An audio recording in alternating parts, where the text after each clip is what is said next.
కన్యవారికి గనక చూసుకున్నట్లయితే ఇప్పుడున్నటువంటి అప్ అండ్ డౌన్స్ ఏవైతే ఉన్నాయో, ఏదైనా ఇన్వెస్ట్‌మెంట్ చేయాలన్నా ఏదైనా సరే, మీకు ఏ గ్రహాల ఆరాధన చేసుకోవడం వల్ల మీకు ఫైనాన్షియల్ గ్రోత్ ఉంటుంది. సరైన సమయంలో సరైన డెసిషన్స్ తీసుకుంటారు. అసలు ఇన్వెస్ట్‌మెంట్స్ కారకుడు ఎవరు? లాభాధిపతి ఎవరు?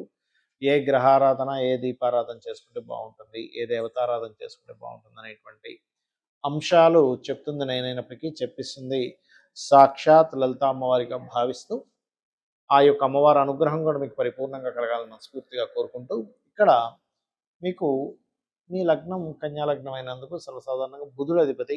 బుధుడికి సర్వసాధారణంగానే కొంచెం మీలో తెలివితేటలు కానీ ఏదైనా చూసి నేర్చుకోవడం కానీ చక్కగా ఉంటుంది. అయితే మీ ధనాధిపతి ధన భాగ్యాధిపతి శుక్రుడు అవుతాడు. కాబట్టి మీరు ఎప్పుడైనా సరే అమ్మవారి క్షేత్రాలకు ఎంత వెళ్తూ ఉంటే అంత ఫైనాన్షియల్గా అంత బాగుంటుంది. అయితే ఇక్కడ ఏంటంటే మనం అధిపతి ఆ స్థానంలో ఉండే గ్రహాన్ని కూడా చూసుకోవాలి.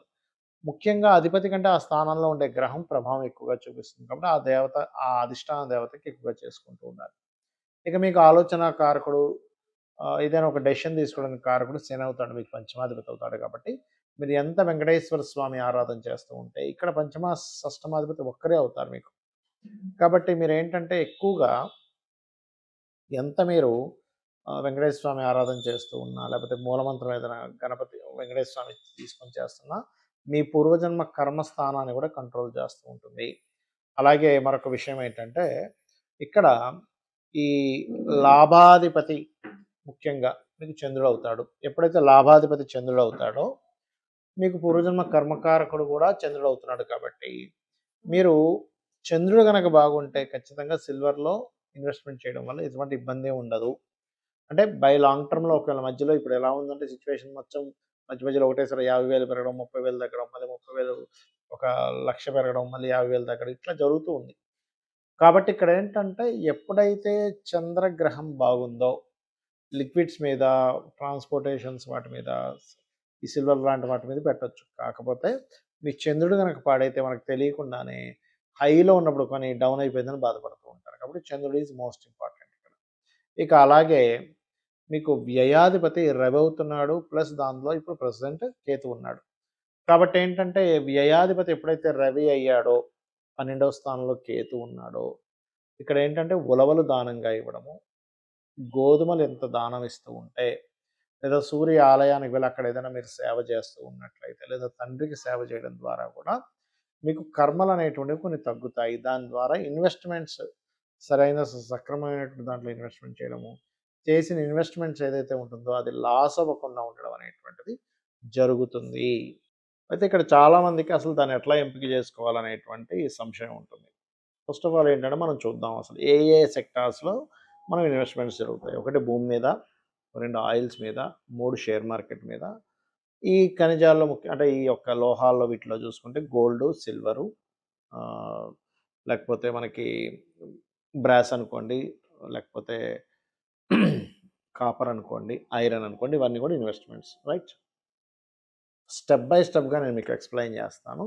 అసలు ఎప్పుడు ఇన్వెస్ట్మెంట్ చేయాలి, ఎలాంటి విషయాలు ఇన్వెస్ట్మెంట్ చేయాలనేటువంటిది. పాయింట్ నెంబర్ 1, మీ పర్సనల్ చార్ట్లో 12వ అధిపతి అని ఉంటాడు, గుర్తుపెట్టుకోండి. 12th లార్డ్ అంటే ఖర్చులకు కారకుడు, ఇన్వెస్ట్మెంట్స్కి కారకుడు.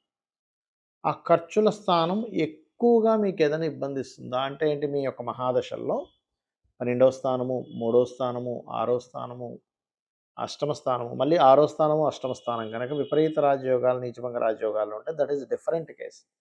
ఇక్కడ ఎగ్జామ్షన్ ఏంటంటే విపరీత రాజయోగాలు, నీచభంగ రాజయోగాలు ఉన్నప్పుడు ఆటోమేటిక్గా మీకు కలిసి వస్తుంది రైట్. అవేవీ కాకుండా 12, 3, 6 ఇస్తున్నటువంటి మహాదశలు, అంతర్దశలు మీ జన్మజాతకంలో ఏదైనా నడుస్తున్నాయి అంటే ఆ టైంలో మీరు ఎట్టి పరిస్థితుల్లో ఇన్వెస్ట్మెంట్స్ చేయకూడదు. ఇది పాయింట్ నెంబర్ 1. మహాదశలు, అంతర్దశలు, ప్రత్యంతర్దశలు ఏదైనా కానీ. రెండో పాయింట్ ఏంటంటే ఈ స్థానాల మీదకి ఏదైనా పాపగ్రహ సంచారం జరుగుతుందా ఈజ్ ఆల్సో మోస్ట్ ఇంపార్టెంట్.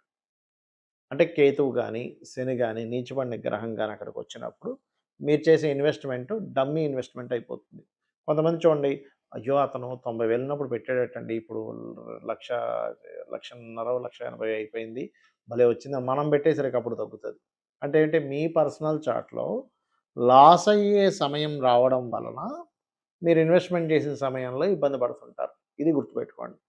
ఇప్పుడు మనం 1 బై 1 వద్దాం. గోల్డ్‌లో నాకు డబ్బులు బాగా వచ్చాయని చెప్తారు కొంతమంది. వాళ్ళకి కారణం ఏమిటంటే ఇట్స్ వెరీ క్లియర్ పర్సనల్ చార్ట్‌లో సన్ అండ్ జూపిటర్ అంటే రవి గురువుల యొక్క స్థితి చాలా బాగుంటుందని అర్థం.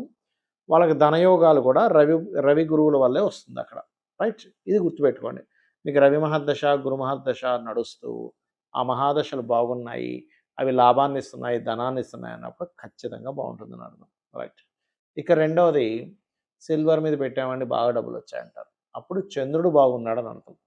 ఇది బాగా గుర్తుపెట్టుకోండి. ఇక మూడవది నేను కాపర్ కొన్నానండి. కాపర్ కొనడం నుంచి బాగా డబ్బులొచ్చాయి. లేకపోతే ల్యాండ్ తీసుకున్నాను. అక్కడి నుంచి నా లైఫ్ చాలా అద్భుతంగా ఉందంటారు కొంతమంది. అంటే దానికి కారణం ఏంటంటే మార్స్ బాగున్నాడని అర్థం. మీ జన్మ జాతకంలో కుజుడి యొక్క స్థితి చాలా బాగుందని మీరు అర్థం చేసుకోగలగాలి. అలా కాకుండా ఒక్కొక్కసారి ఏమవుతుంటుందంటే వారికి ఐరన్, ఆయిల్స్ మీద ఇన్వెస్ట్‌మెంట్ చేస్తూ ఉంటారు. వాళ్ళకి బాగా కలిసొస్తుంది ఆ టైం అనేది. దానికి కారణం మనం అందరం భయపడేటువంటి శని భగవానుడు బాగున్నాడని అర్థం. ఎందుకంటే ఐరన్‌కి, ఆయిల్‌కి శని కారకుడు గుర్తుపెట్టుకోండి.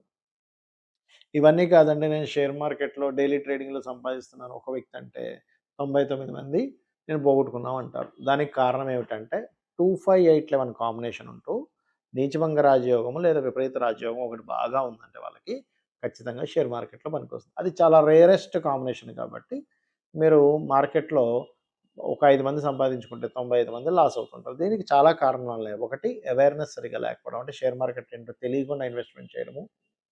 అసలు వాళ్ళ జన్మజాతకంలో దీనివల్ల డబ్బులొస్తాయి రావో తెలుసుకోకుండా ఇన్వెస్ట్‌మెంట్ చేయడాలు. ఇంకోటి వాళ్ళకి లాస్ అయ్యే సమయాల్లో షేర్ మార్కెట్ మూలంగానే ధనం పోతుందనే జాతకం అని తెలియకుండా ఇన్వెస్ట్‌మెంట్ చేయడం. ఇది ముఖ్యమైనటువంటి కారణాలు.